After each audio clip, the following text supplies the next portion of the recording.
Hello and welcome to exam quest. I hope all of you are doing great. So आज अपनी 17 अक्टूबर के analysis में हम लोग क्या क्या डिस्कस करने वाले हैं। सबसे पहले तो प्लीज वीडियो को लाइक कर देना।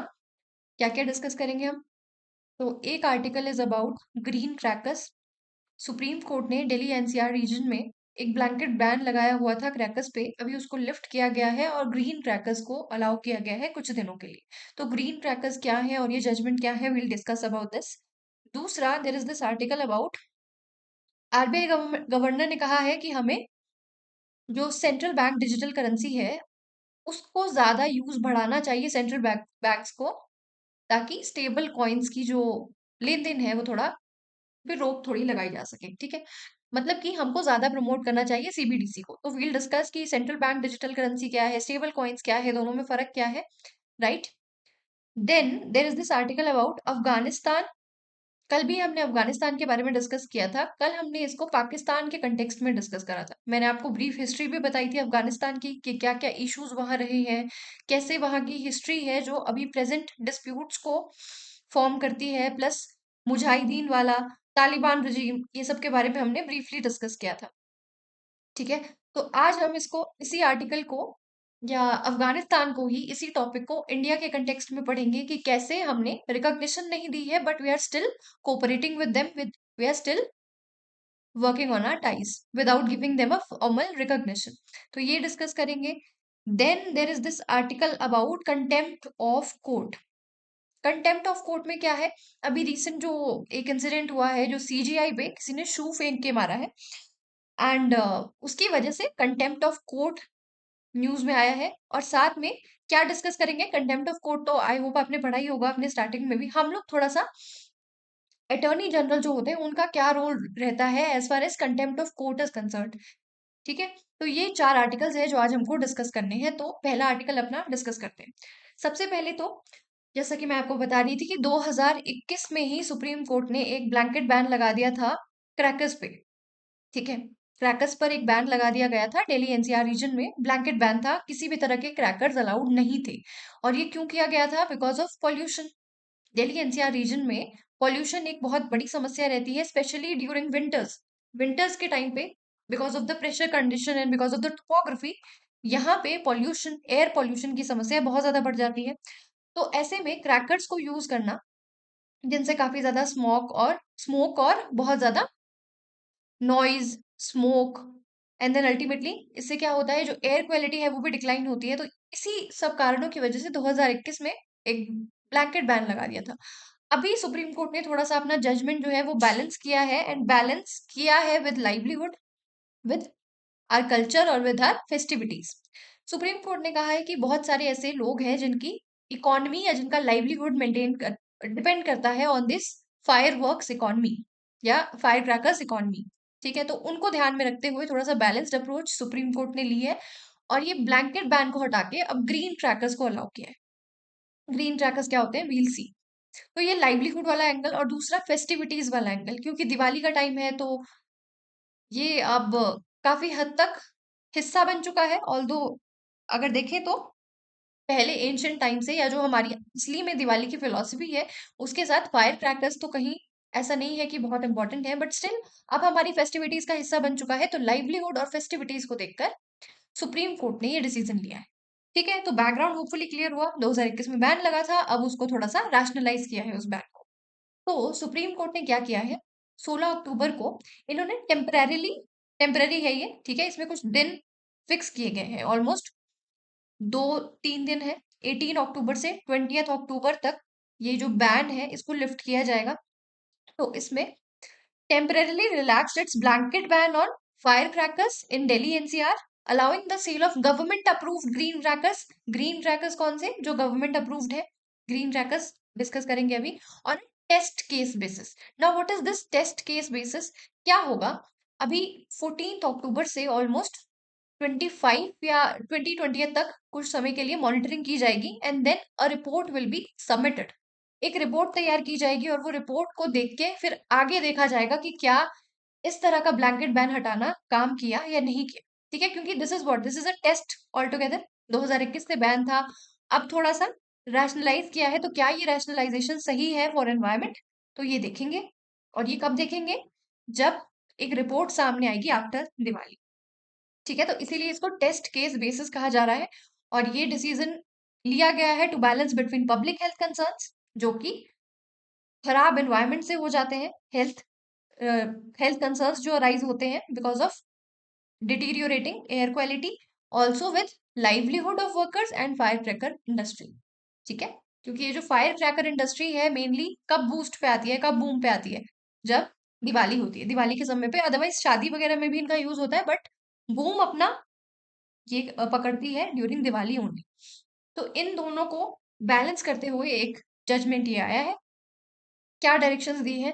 सबसे पहले तो लिमिटेड रिलैक्सेशन पीरियड है, सिर्फ 18 अक्टूबर से 20 तक है, उसमें भी टाइम लिमिट फिक्स की गई है। ठीक है, 6 to 7 AM सुबह या 8 से 10 PM रात को। देन रेगुलेटरी फ्रेमवर्क में ऐसा है कि सिर्फ ग्रीन क्रैकर्स को अलाउ किया गया है and that are certified by CSIR and NEERI, they can only be sold.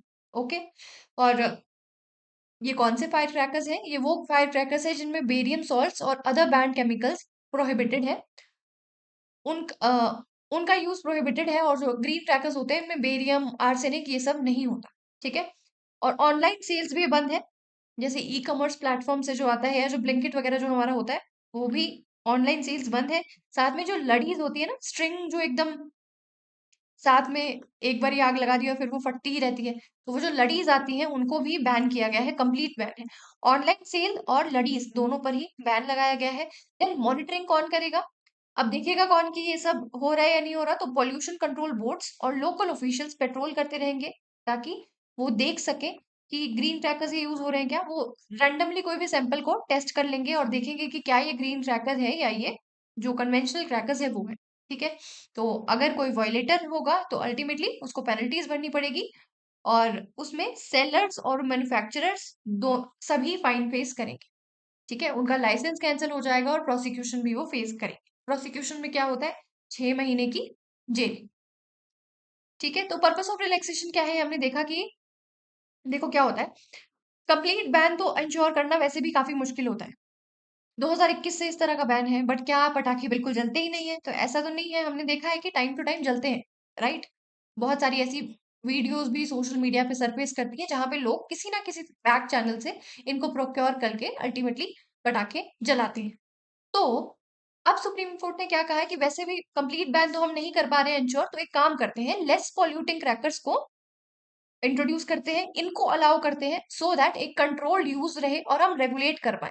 क्योंकि हमने इनको लीगलाइज किया है तो इनको रेगुलेटेड मैनर में इन पे निगरानी रखी जाए पाएगी, और ये this will be more practical also. ठीक है, क्योंकि हमने देखा है कि इस तरह का बैन एनफोर्स कर पाना थोड़ा मुश्किल हो जाता है। अब देखते हैं what are green crackers. So these are developed by CSIR and NEERI, और इनको बनाया है इसलिए गया है ताकि ये पर्टिकुलेट एमिशन को 30 से 80% तक कम कर सके। आई मीन में कोई बेरियम नाइट्रेट नहीं होता, कोई लिथियम और आर्सेनिक नहीं होता, और इनमें लेस नॉइज भी एमिट करते हैं। 120 डेसिबल से कम की इनकी साउंड इंटेंसिटी होती है, मतलब वो जो साउंड एकदम से होती है ना, क्रैकलिंग साउंड, वो इनकी कम होगी। Then they use water vapour और dust suppressant to cut particulate matter. अब ये क्या है? जैसे जब भी पॉल्यूशन होता है, हमने देखा है कि जब भी अगर रेन हो जाए, अगर बारिश हो जाए, तो पॉल्यूशन का लेवल थोड़ा सा नीचे आ जाता है। तो बस वही वाला फिनोमिनन इधर भी यूज हुआ है कि इसमें वाटर वेपर और डस्ट सुप्रेसेंट्स है, कि जो पार्टिकुलेट मैटर रिलीज होगा बाय बर्स्टिंग दीज क्रैकर्स, उनको वो वाटर वेपर्स और डस्ट सुप्रेसेंट्स की वजह से थोड़ा कम हो जाएगा। ठीक है, तो ये इसका आइडिया है, ताकि पार्टिकुलेट मैटर भी कम किया जा सके by use of these green crackers. ये एक इंपॉर्टेंट पॉइंट है, इसको थोड़ा सा ध्यान रखना। और आइडेंटिफिकेशन कैसे की जाएगी? इसमें एक ग्रीन लोगो होगा, एक QR कोड होगा जिसको आप स्कैन कर पाएंगे, और आप जो ऑथेंटिसिटी है उसको वेरीफाई कर पाएंगे। रीजन हमने देख लिया कि एक बैलेंस्ड अप्रोच डॉक्ट्रिन है जो सुप्रीम कोर्ट ने इस बार अपनाई है। Article 19 clause 1 sub clause G that talks about right to carry on trade और प्रोफेशन। अब जो लोग इसमें इन्वॉल्व है फायर क्रैकर इकोनॉमी में, जिनका लाइवलीहुड इस पे डिपेंड करता है, जो इंडस्ट्रीज हैं या जो छोटे छोटे वेंडर्स होते हैं जो ये सब काम करते हैं, उनका right to carry on trade और प्रोफेशन ये है। दूसरा, अब जो हम लोग हैं, आम नागरिक हैं, हमारे पास भी राइट है कि हम right to life and clean environment, हमें भी अधिकार है कि एयर पोल्यूशन ना हो, और ये सुनिश्चित करना किसका काम है? स्टेट का। तो दोनों को ही, दोनों राइट्स को अल्टीमेटली सुप्रीम कोर्ट के इस जजमेंट ने बैलेंस किया है। इसी यही है बैलेंस्ड अप्रोच डॉक्ट्रिन। दोनों को बैलेंस करने की कोशिश करी है कि देखो, इनका भी ट्रेड और प्रोफेशन है, साथ में फेस्टिविटीज भी है, तो ठीक है, फिर ग्रीन क्रैकर्स चला लेते हैं। इनका भी राइट टू हेल्थ या राइट टू क्लीन एनवायरनमेंट इतना हैम्पर इससे नहीं होगा। और इन्होंने रिकॉग्नाइज किया कि कंप्लीट बैन एक तो इंडस्ट्री इकोनॉमी को भी थोड़ा सा हार्म करता है, ट्रेडिशनल सेलिब्रेशन को भी थोड़ा सा अफेक्ट करता है, और साथ में ये भी ध्यान रखा है कि सिवियर पॉल्यूशन क्राइसिस भी ना हो जाए, जो कि दिवाली के समय पे हो जाता है। अब इम्प्लीमेंटेशन चेंजेस क्या होंगे कि हमेशा वाला है वही, कि enforcement remains a major challenge. आज से पहले तो एकदम आउटराइट बैन था, तब पटाखे आ जाते थे, तो अब तो ग्रीन क्रैकर्स के आड़ में बिल्कुल कन्वेंशनल क्रैकर्स आ सकते हैं। तो एक एनफोर्समेंट की थोड़ी प्रॉब्लम रहेगी, क्योंकि बहुत सारे लोग ऐसे होंगे जिनको अभी भी लड़ीज जलानी होंगी, जिनको चाहिए होगा कि 120 डेसिबल से कम की आवाज कर रहा है, ये तो इसमें तो मजा नहीं आ रहा, थोड़ा तो आवाज तो होनी चाहिए अगर पटाखा जल रहा है तो। इस थिंकिंग वाले लोग जो होंगे, वो अल्टीमेटली एनफोर्समेंट में प्रॉब्लम डालेंगे। Then rampant sale of banned crackers, ये वही पॉइंट है कि बैंड क्रैकर्स को भी ग्रीन क्रैकर्स के साथ सेल किया जाएगा। Then difficulty in differentiating genuine green crackers और फेक और मिसलेबल्ड वंस। ठीक है। Then weak local monitoring mechanics and lack of public awareness. इसका अगर कुछ अ, हल है तो वो यही है शायद, कि पब्लिक अवेयरनेस कैंपेन होने चाहिए। अगर सबको बता दिया जाए, सबको थोड़ा सा अवेयर करने की जरूरत है, सबको थोड़ा समझाने की जरूरत है कि हमको इको फ्रेंडली दिवाली की तरफ जाना पड़ेगा, क्योंकि एयर पॉल्यूशन से शायद हमारी फेस्टिविटीज में, अगर ये दिवाली में पटाखे ना जलाने से शायद हमारे फेस्टिविटीज में इतना फर्क ना पड़े, बट अल्टीमेटली अगर आवाज नहीं भी आ रही है, आवाज थोड़ी कम आ रही है, तो शायद इतना हमारा मजा इतना कम नहीं हो रहा, बट जो मजा हमको एयर पॉल्यूशन देगा ना बाद में, वो इसको बहुत ज्यादा आउटवे कर देगा। तो ये थोड़ा अवेयरनेस जताने की जरूरत है कि हमको एनवायरनमेंट को प्रोटेक्ट करने की सच में सख्त जरूरत है। दूसरा, use of light and sound shows होने चाहिए, कम्युनिटी फायरवर्क्स और एलईडी बेस्ड सेलिब्रेशन। ये कुछ ऑल्टरनेटिव मेजर्स बताए हैं कि क्रैकर्स से हटके ये सब किया जा सकता है, सो दैट लोगों की थोड़ी खुशी भी मेंटेन रहे और इन्वायरमेंट भी हमारा बचा रहे। टेक्नोलॉजिकल इनोवेशंस करने की जरूरत है, जैसे स्मोक एब्जॉर्बिंग फायरवर्क्स, ये अंडर डेवलपमेंट है, इनको भी बनाने की तैयारी चल रही है। ठीक है। ये लीगल एंड पॉलिसी बैकग्राउंड देख लेते हैं। तो 2018 में एससी की जजमेंट आई थी Arjun Gopal versus union of India में। इसमें कंट्री ने सबसे पहले allowed only green crackers nation wide and fixed bursting hours को फिक्स किया था, जैसे अभी दिल्ली एनसीआर रीजन में हुआ है। और दिल्ली पॉल्यूशन कंट्रोल कमिटी, इन्होंने एक टोटल बैन 2021 से लगाया हुआ है due to severe post Diwali smog. और national green tribunal has also supported bans in highly polluted areas. Air pollution and fire crackers में क्या है कि fire crackers contribute significantly to PM 2.5 and PM 10 level. और ये पीएम 2.5 तो ये तो हमारे लंग्स में जा सकता है, पेनिट्रेट कर सकता है, हमारी स्किन से भी पेनिट्रेट हो सकता है ये। इस पे एक यूपीएससी पीवाईक्यू भी आया है, आप लोगों ने देखा हो तो एनवायरनमेंट में एक यूपीएससी पीवाईक्यू भी है पीएम 2.5 पे। तो क्योंकि फायर क्रैकर सिग्निफिकेंटली कंट्रीब्यूट करते हैं इन पॉल्यूटेंट्स के लिए, और ये फिर अप टू 5 to 10 टाइम्स बढ़ जाते हैं ड्यूरिंग दिवाली। ठीक है। की पॉल्यूटेंट्स में क्या क्या होता है? Barium, aluminium, sulphur, potassium nitrate which cause respiratory and cardiovascular problems.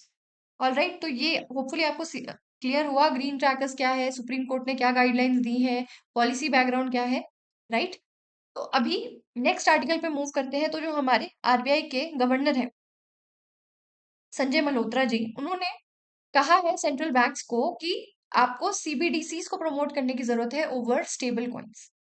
Stable coins, I hope you know about it, हमने एक बार पहले भी इसको इन डेप्थ डिस्कस करा था। सो स्टेबल कॉइन्स का आइडिया क्या है? जैसे क्रिप्टो होता था, क्रिप्टो करेंसी, उसका बहुत ज्यादा बज एक समय पे था, बट उसमें क्या थी? वॉलेटिलिटी की प्रॉब्लम थी, क्योंकि कोई फिक्स्ड एसेट उसके पीछे नहीं था, तो वॉलेटिलिटी का इश्यूज था। और दूसरे ये भी था कि वो तो है ही कि माइनिंग करने से ग्राफिक्स बहुत यूज होते हैं, इलेक्ट्रिसिटी का खर्चा आता है, ई वेस्ट जनरेट होता है अल्टीमेटली, तो ये सारी प्रॉब्लम्स तो थी ही। बट सबसे इंपॉर्टेंट क्या था? वॉलेटिलिटी का इशू था इकोनॉमिक पॉइंट ऑफ व्यू से। ये तो इन्वायरमेंटल कॉजेस थे, बट वॉलेटिलिटी का इशू था, क्योंकि कभी इनके प्राइस बढ़ जाते थे, अगर किसी ने माइनिंग में ज्यादा हासिल कर लिया तो प्राइसेस कम हो जाएंगे या प्राइसेस बढ़ जाएंगे, तो ये वॉलेटिलिटी को इशू करने के लिए स्टेबल कॉइन्स आए थे। अब स्टेबल कॉइन्स का आइडिया क्या था कि एक क्रिप्टो, जो भी ये स्टेबल कॉइन होगा, क्रिप्टो करेंसी की फॉर्म में ही होता था, बट क्या था, इसको पेग किया जाता था, इसकी वैल्यू को, फॉर एग्जांपल कि एक कॉइन है, इसको पेग कर दिया जाता था किसी करेंसी से, फियाट करेंसी से, या किसी कंपनी के शेयर से, या गोल्ड से। इस तरह की बैकिंग इसके पास होती थी कि अगर गोल्ड का प्राइस बढ़ेगा तो इसका प्राइस भी बढ़ेगा, अगर गोल्ड का प्राइस घटेगा तो इसका प्राइस भी घटेगा। तो वो जो वॉलेटिलिटी का इशू था कि पता ही नहीं है कब बढ़ जाए कब घट जाए, तो वो कम हो गया था। तो ये आइडिया था स्टेबल कॉइन्स का। दूसरा, हमारी जो सेंट्रल बैंक डिजिटल करेंसी है। सेंट्रल बैंक डिजिटल करेंसी क्या है? ये एक डिजिटल वॉलेट में स्टोर होगी। This is just like a Fiat currency, right? Fiat currency क्यों कह रही हूँ उसको? क्योंकि it is government approved, legal tender है, साथ में इशू किसने किया है? सेंट्रल बैंक ने। सेंट्रल बैंक इशूइंग अथॉरिटी है, तो वो जो प्रॉमिस होता है, बियरर प्रॉमिस, वो इंटैक्ट है। वो जो हमारी करेंसी पे लिखा होता है कि मैं धारक को इतने पैसे देने का वचन देता हूँ, वो यहाँ पे वो बियरर बॉन्ड अभी भी है कि जिसके पास करेंसी होगी उसको मिल जाएगा। ठीक है? तो आरबीआई का भरोसा इसमें है, तो इसीलिए ये क्या है? Digital currency. Central bank digital currency RBI ने इशू करी थी, just like fiat currency, just like our normal currency जो हमारी पेपर करेंसी थी, उसके साथ एक्सचेंजेबल भी थी। क्या आइडिया था इसका कि आप जाके, अगर आपके पास 100 रुपए का नोट है, तो उसको 100 रुपए के ये ई रूपी के साथ आप एक्सचेंज कर सकते थे। ठीक है? सो देख लेते हैं कि इनमें डिफरेंसेस मेनली क्या है। स्टेबल कॉइन आपको समझ आ गया कि क्रिप्टो करेंसी है pegged to a stable asset like US dollar, gold, Indian rupee, to minimise volatility. जो वॉलेटिलिटी का इशू था उसको कम करने के लिए स्टेबल कॉइन आई थी। स्टेबिलिटी कहाँ से आ रही है? Stability comes from the asset from which it is deriving it's value. On the other hand, central bank digital currency क्या है? अब कई लोगों को ऐसा लग सकता है कि क्या ये तो यार वही है जो हम जीपे वाला कर रहे हैं, जैसे हम गूगल पे वगैरह कर लेते हैं, तो उसमें भी पैसा कहाँ, फिजिकल कैश कहाँ इन्वॉल्व है? और वो भी वही वैल्यू रखता है जो हमारा 100 रुपए का नोट रखता है, जो मैंने आपको अभी एग्जाम्पल दिया कि आप 100 रुपए का नोट लेके, या आपके पास 100 रुपए 100 ई रूपी है, दोनों की वैल्यू सेम है, तो अब आपको लग सकता है कि इट इज जस्ट लाइक जो डिजिटल पेमेंट्स हम लोग अभी कर रहे हैं। बट ऐसा नहीं है। देखो, जब हम जी पे या पेटीएम इन सब चीजों का यूज करते हैं, तो इसमें क्या होता है, बैकएंड पे बैंक्स इन्वॉल्व है, इंटरमीडिएटरीज इन्वॉल्व है। एक बैंक में आपका अकाउंट है, एक बैंक में अकाउंट है उस सेलर का, उस मर्चेंट का जिसको आपने पे करना है। आपने उसका क्यूआर कोड स्कैन किया, तो इन दोनों बैंक्स के बीच में आपस में कम्युनिकेशन होगा कि ये जो बी बंदा है, ये जो बायर है, इसके अकाउंट से पैसे सेलर को ट्रांसफर करो। ठीक है? तो ये इंटरमीडिएटरी लेवल पे क्या हो रहा है, मतलब इंटरमीडिएटरी इन्वॉल्व है, और बैकएंड पे क्या हो रहा है, बैंक्स इन्वॉल्व है। पर इसमें ऐसा नहीं है। ये जो पर्टिकुलर करेंसी है, ये आपके डिजिटल वॉलेट में है, डिजिटल वॉलेट में स्टोर्ड है, इसमें बैंक का कोई लेना देना नहीं है। आप अपने डिजिटल वॉलेट से इसको पे कर सकते हैं। ठीक है? होपफुली समझ आया। तो a digital form of a country's sovereign currency issues and regulated by its central bank just like fiat currency। इसीलिए इसको fiat currency कह रहे हैं, क्योंकि it is issued by central bank और कोई भी मना नहीं कर सकता इसको लेने के लिए। तो this is a legal tender also recognized by law, backed by the government। Central bank like RBI, federal reserve या यूरोपियन सेंट्रल बैंक, ये लोग सब इशू करते हैं, इशूअर ये है। और in case of stable coin में क्या होता है, प्राइवेट है और डिसेंट्रलाइज्ड एंटिटीज है। कुछ अलग अलग कंपनीज हैं जो पहले क्रिप्टो में शायद डील करती थी, अब उन्होंने स्टेबल कॉइन्स लॉन्च किए हैं और कुछ कुछ एक एसेट रख दिया है जिससे वो जो उनका कॉइन है वो अपनी वैल्यू डराइव कर रहा है। तो इसमें कौन कौन सी एंटिटीज इन्वॉल्व है, जैसे टेथर है, सर्कल है, बाइनेंस है। ये तो आपको मुझसे बेटर समझ आ रहा होगा जो भी स्टेबल कॉइन्स में डील कर रहे हैं। तो लीगल स्टेटस की बात करें तो सीबीडीसी लीगल टेंडर है। क्यों लीगल टेंडर है? क्योंकि जो सेंट्रल बैंक है उन्होंने इशू किया है, बैक्ड बाय द गवर्नमेंट। कुछ भी अगर इधर उधर होगा तो वो जो प्रॉमिस होता है, बियरर बॉन्ड का प्रॉमिस, उसको फुलफिल करना पड़ेगा central bank. Not legal tender. Value depend कर रहा है एक एसेट पे और मार्केट ट्रस्ट पे, क्योंकि आपको ये टेथर कंपनी पे भरोसा है और इसने जो एसेट रखा है उस पे भरोसा है, उस एसेट पे भरोसा है, इसलिए आपने वो खरीदा है। ठीक है? बैकिंग और value basis, backed by sovereign guarantees और बैक्ड बाय रिजर्व्स। अब वो रिजर्व में कुछ भी हो सकता है, कोई फियाट करेंसी हो सकती है, कोई कमोडिटी हो सकती है, कोई एल्गोरिदम हो सकता है। ऑब्जेक्टिव क्या है? ताकि पेमेंट्स को मॉडर्नाइज किया जा सके, कॉस्ट रिड्यूस किया जा सके, फाइनेंशियल इंक्लूजन रिड्यूस हो, सॉरी इंक्रीज हो, इम्प्रूव हो, and reliance on cash reduce हो सके। क्या होता है, जैसे अब ये जो central bank digital currency issue कर दी गई है, अब आरबीआई के लिए फायदा क्या होगा इधर से? पहले भी तो लोग जीपे यूज कर रहे थे, क्या है अगर बैंक्स इन्वॉल्व हो रहे हैं तो? इसमें क्या है कि एक तो ये इशू जो बैंक ने करेंसी करी है, इससे साइन्योरेज बढ़ जाता है। साइन्योरेज क्या है? जो पैसा आरबीआई कमाती थी, 100 रुपए का नोट पेपर में छाप देती थी, लेकिन उसका प्राइस तो ज्यादा था। इतना उस 100 रुपए के जो एक कागज का टुकड़ा होता था, इसको बनाने में इतनी कॉस्ट नहीं आती थी, बट कॉस्ट तो फिर भी कुछ आ रही थी। तो एक तो ये प्रिंटिंग कॉस्ट कम हो जाएगी, ठीक है, प्रिंटिंग कॉस्ट कम होगी। दूसरे, यहाँ से वहां बैंक में पैसा ट्रांसफर करना इधर से उधर, ये कम हो जाएगा, ठीक है। कॉस्ट इधर से उधर ट्रांसफर करने में कितना पैसा लगता था, कितने ज्यादा व्हीकल आपको करना पड़ेगा, सिक्योरिटी आपको करनी पड़ेगी, तो ये सारी जो कॉस्ट है वो कम हो जाएगी। साथ में ये जो सेंट्रल बैंक डिजिटल करेंसी है ना, इसको ट्रैक करना इजी है, ठीक है। आप ट्रैक कर सकते हैं कि ये नंबर का पैसा मैंने इशू करा था, ये अभी किस बंदे के पास है, किसके वॉलेट में है। बट क्या कैश में आप ये कर सकते हैं? क्या आपको पता है कि मेरे पास कौन से 100 रुपए के नोट पे कौन सा नंबर है, या कितने 500 के नोट मेरे पास है? ये ट्रैक करना मुश्किल हो जाता है। तो सेंट्रल बैंक डिजिटल करेंसी उसमें बहुत हेल्प करता है, ठीक है। जो नंबर आरबीआई ने इशू किया, आरबीआई को पूरा पता है कि इस समय पे ये किसके पास है, ये जो 100 रुपए का नोट मैंने बनाया किसके पास है अभी। तो ये सर्टेनिटी एक आता है, फाइनेंशियल इंक्लूजन आ रहा है, और कैशलेस इकोनॉमी तो ऑब्वियसली प्रमोट हो ही रही है, ठीक है। अब टेक्नोलॉजी कौन से यूज करते हैं? ये ब्लॉकचेन को यूज कर सकते हैं, और सेंट्रलाइज डिजिटल लेजर इसको भी यूज कर सकते हैं, जिसको अल्टीमेटली सेंट्रल बैंक कंट्रोल कर रहा हो। स्टेबल कॉइन्स की बात करें तो ये ब्लॉकचेन पे बेस्ड होते हैं, पब्लिक या प्राइवेट नेटवर्क्स हो सकते हैं, for example Ethereum.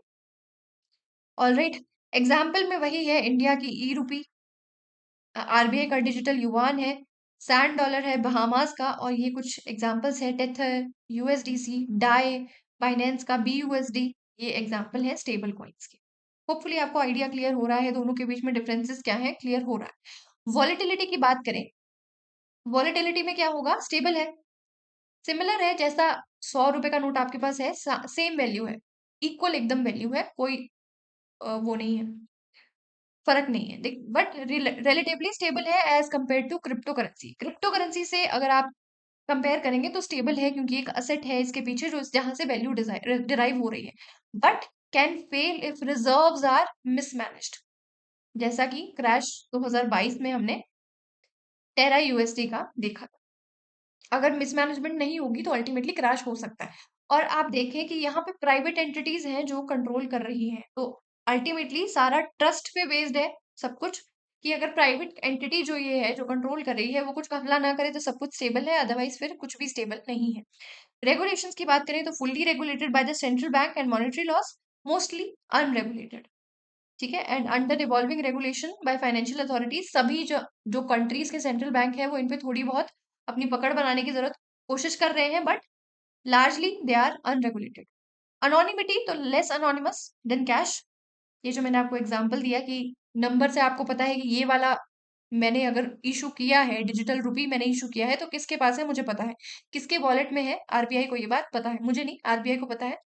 Transaction traceable है for AML and CFT, AML CFT anti money laundering, और ये काउंटरिंग फाइनेंसिंग फॉर टेररिज्म, या countering financing for of terrorism, ठीक है। तो ये सीएफटी और एएमएल के लिए कंप्लायंस भी कर सकते हैं, आपको पता है कि ये पैसा कहाँ गया, टेरर एक्टिविटीज में नहीं जा रहा है, या फिर अगर किसी ने लोन, देखो, अगर आरबीआई चाहती है कि ये पर्टिकुलर पैसा गवर्नमेंट ने निकाला, एक एग्जांपल दे रही हूँ कि कितना फायदा हो सकता है सीबीडीसी अगर चलन में आ जाए।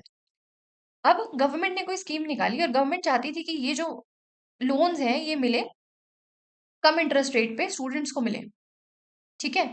अब बैंक के पास वो पैसा आया, बैंक ने देना था। अब गवर्नमेंट या जो सेंट्रल बैंक है वो रेगुलेट कर सकता है कि ये वाली जो डिजिटल रुपी थी ये हमने स्टूडेंट्स के लिए निकाली है, तो ये वाला लोन, ये वाला जो डिजिटल रुपी है ये स्टूडेंट्स के पास ही जाना चाहिए, और एज अ लोन जाए या उनकी एजुकेशनल नीड्स के लिए जाए। तो अगर बैंक इसको थोड़ा भी इधर उधर डाइवर्ट करेगा तो उनको समझ आ जाएगा, ठीक है। तो यहाँ से थोड़ी अनोनिमिटी भी कम होती है और ट्रेसेबल हो जाती है ट्रांजेक्शन की, ट्रांजेक्शन हुई कहाँ, किस एक्टिविटी के लिए ये ट्रांजेक्शन यूज हुई। देन ये थोड़ा सा ऐसा है कि ब्लॉकचेन का डिजाइन जिस तरह का होगा या केवाईसी कंप्लायंस उस तरह से होगी, उस पर डिपेंड करेगा कि इसकी अनोनिमिटी क्या है, अनोनिमस है या अनोनिमस नहीं है। ट्रस्ट मैकेनिज्म में इंस्टीट्यूशनल ट्रस्ट है, सेंट्रल बैंक का ट्रस्ट है, यहाँ पे मार्केट ट्रस्ट है of issuers reserve and transparency. Again वही बात। और इसका बैंकिंग सिस्टम पे क्या इम्पैक्ट होगा? Could bypass banks for retail payments. ये समझ आया आपको? एक बार पढ़ो ये, मैंने एक्सप्लेन किया है। Could bypass banks for retail payments, मैंने आपको क्या बताया कि जब हम गूगल पे या हम पेटीएम फॉर एग्जाम्पल यूज करते हैं तो उसमें क्या होता है, बैकएंड पे हमारे बैंक्स आपस में इंटरैक्ट कर रहे होते हैं। लेकिन जो ये हमारा डिजिटल वॉलेट होगा जहां पे सीबीडीसी स्टोर होगी, वहां पे ये बैंक्स की कोई इंटरेक्शन नहीं होती। तो अल्टीमेटली ये जो डिस इंटरमीडिएशन रिस्क बन जाएगा, यानी कि बैंक्स बाईपास हो जाएंगे अल्टीमेटली इससे। ठीक है। और अगर हम बैंकिंग सिस्टम पे स्टेबल कॉइन का अफेक्ट देखें तो mainly affects crypto markets and decentralised finance. Clear हुआ आइडिया? ये कुछ एग्जांपल्स हैं, जैसे सीबीडीसी इंडिया का है। सबसे पहले होलसेल, जो लोग थे होलसेल में जो डील करते हैं उनके लिए ये करेंसी लॉन्च हुई थी। देन अल्टीमेटली रिटेल, हम जैसे लोगों के लिए भी, जनरल पब्लिक के लिए ये लॉन्च कर दी गई थी 2022 में। ठीक है। स्टेबल कॉइन्स, और ये क्यों कर रहा है? क्योंकि बहुत सारी कंट्रीज हैं जो इस दिशा में अल्टीमेटली काम करना चाहती हैं कि हम डिजिटल रुपी लॉन्च करें जो ट्रेसेबल ज्यादा है। साथ में जो लोगों में स्टेबल कॉइन का क्रेज बढ़ा है या जो क्रिप्टो का क्रेज बढ़ा है, इसको थोड़ा सा टैकल करने के लिए जो सेंट्रल बैंक्स हैं वो चाहते हैं कि हम ही लॉन्च कर देते हैं, थोड़ा ये बस कम कर देंगे, जिससे जो जनरल पब्लिक है वो इन सब चीजों में फिर ना पड़े और अपना जो हार्ड अर्न मनी है उसको अल्टीमेटली ना गवा दें।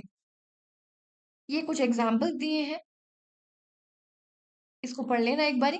देन आरबीआई का स्टैंड क्या है कि हम सीबीडीसी को, डिजिटल रुपी को सपोर्ट करें एज सोवरेन डिजिटल करेंसी। और आरबीआई ने टाइम एंड अगेन वार्न भी किया है कि जो स्टेबल कॉइन है ये मॉनेटरी सोवरेनिटी को अंडरमाइन कर सकते हैं। अगर सब लोग स्टेबल कॉइन्स में ही डील करने लग जाएंगे तो फिर जो करेंसी है, फियाट करेंसी है, उसकी वैल्यू अंडरमाइन हो जाएगी। ठीक है। और जिससे कि फाइनेंशियल स्टेबिलिटी, क्योंकि देखो यार, जो करेंसी इशूइंग होता है ये किसका काम है? ये सोवरेन फंक्शन है। सोवरेन फंक्शन ये गवर्नमेंट करता है या गवर्नमेंट का कोई इंस्टीट्यूशन, जैसे हमारे यहाँ आरबीआई, ये लोगों का काम है। प्राइवेट एंटिटीज का काम नहीं है करेंसी बनाना। अगर प्राइवेट एंटिटीज बनाने लगेंगे तो सबकी अलग अलग करेंसीज, फिर वो वही सारी प्रॉब्लम्स वहां से शुरू होती हैं। तो इसीलिए ये क्या है, ये अंडरमाइन करता है monetary sovereignty, because issuing currency is a sovereign function.